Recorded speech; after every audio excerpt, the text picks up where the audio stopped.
Let's talk a little bit about the requirement when you're on SSI that when you change your living arrangements, including who's living with you need to report it to the SSA. This is because SSI is very dependent on what your expenses and costs and expenditures will be. And living arrangements if you are married. So, otherwise as well, but in particular, if you're married and your spouse and you are together living in the same place, then you're going to have spousal deeming with regard to the SSI. It's really important that you don't screw this up because um, there's a very recent case, January of 2024, where a woman has been convicted of defrauding the SSA, mainly the SSI program, by failing to report that her husband, who apparently may have been estranged at one point and not partaking in the household, had moved back in and it was now part of the adult marital unit within the house. So she didn't report that. And apparently, as a result, I'm assuming here this part, um, any income he had was not being attributed to her, even though, as we know, when we're married couples and together living under the same roof, we are not only responsible for financially supporting each other, um, and in fact, if we're not doing it, the other one can take it to court, even if we're still married and not getting divorced. People don't know that spousal support. Um, and so she was receiving SSI. She should not have been receiving all those years because she was no longer poor enough for it, or at least not for all of it. I don't know to the extent. It was a six-figure fraud case, and I'm going to attach it here so you can see uh, my opinion on the sentence for her. And I'm curious about what the rest of you think. So, all right, I'll talk to you later. Bye. Y'all, fraud law review. This one is very recent from January '05. And this occurred up in Bangor, Maine. A Woodville woman, and she was convicted and sentenced. So I am comfortable saying her name because she is no longer innocent until proven guilty. She is guilty.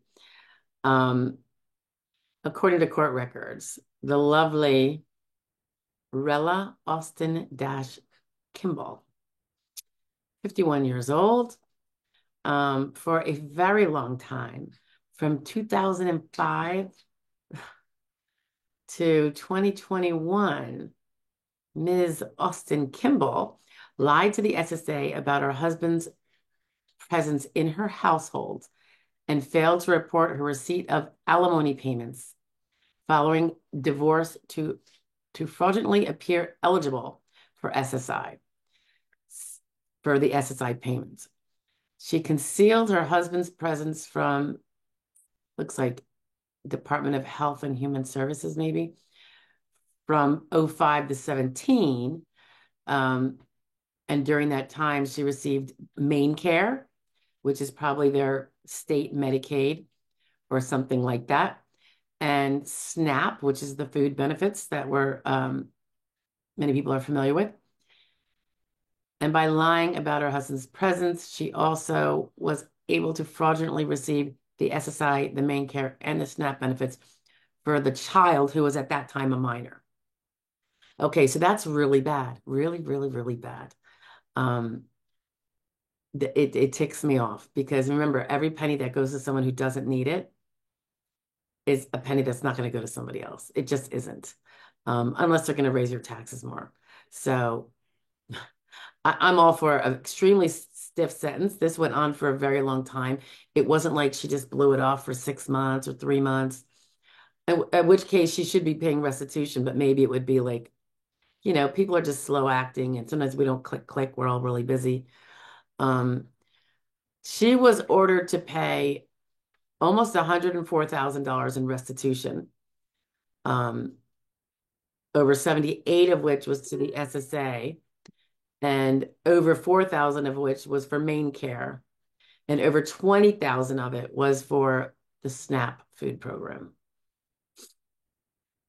She pled guilty back in May 26th of 2023, but it looks like must be in January of 2024. Right now, she was sentenced, and that was her sentence. Now, she also, this is what I think is weak. She was sentenced to serve 3 years of probation. Woo! She gets to go about her life. I think there should be jail time, but you know me, I'm a hard ass. Um, Again, because it went on for so long. She not only lied, she kept the money and spent it for herself. Um, I don't know. I don't think that's kosher. Do not. I think it should be more. So what do you think? Jail time? No jail time? And if so, how much jail time? Remember, she did stuff for like 16 years, six-figure stuff. I'm thinking a couple years minimum. And that's not with the good behavior. That's after you take out the good behavior. Um, so maybe give her 5 years. She gets out in 3.5. I don't know. Anyway, what do you think? I mean, the only way you get people to make different choices is by showing that there's consequences for those choices. So I don't know. What do you think?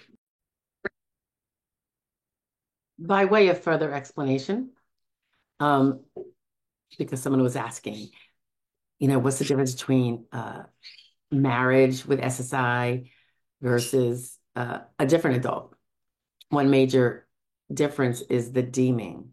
So when two spouses are living together, which I alluded to in the other video, your spouse's income is going to count as to determine whether you are poor enough for SSI, not Social Security disability. Remember, we're only talking about SSI, supplemental security income, the welfare component run by the Social Security Administration, even though it is not Social Security at all. Okay, so I'm going to link it, I think, maybe a button at the end or maybe down below in the comments to a recent video. In fact, I'm not even sure if it's published yet, but it's where I do a walkthrough of an explanation of a couple, no kids, even though the chart does show, when there's children and how that would change the numbers, and to what extent your spouse's income, at what point that money starts getting counted and deemed to the person trying to get the SSI. Okay, so obviously the spouse that's working that doesn't need SSI or is not applying for it, the ineligible spouse needs somebody to support himself. So that's not going to count as being deemed to the other spouse.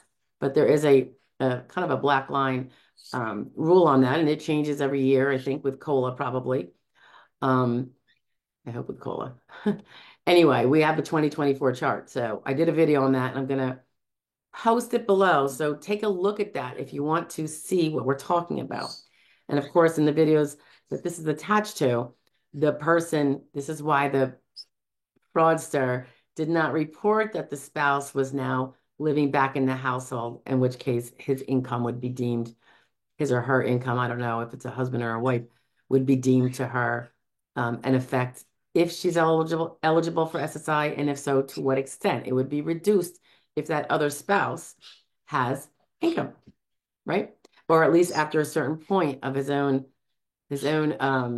wherewithal, then excess income is going to be deemed to her. And that's what apparently happened that resulted in her being prosecuted. So it's really important that you report when you have, a different living arrangement altogether anyway. But definitely if the spouse moves back in, that's pretty huge. Okay, so I just wanted to get that in there so you could see that, since it's all kind of tied together, even though they're separate videos. And it might help. All right, bye guys.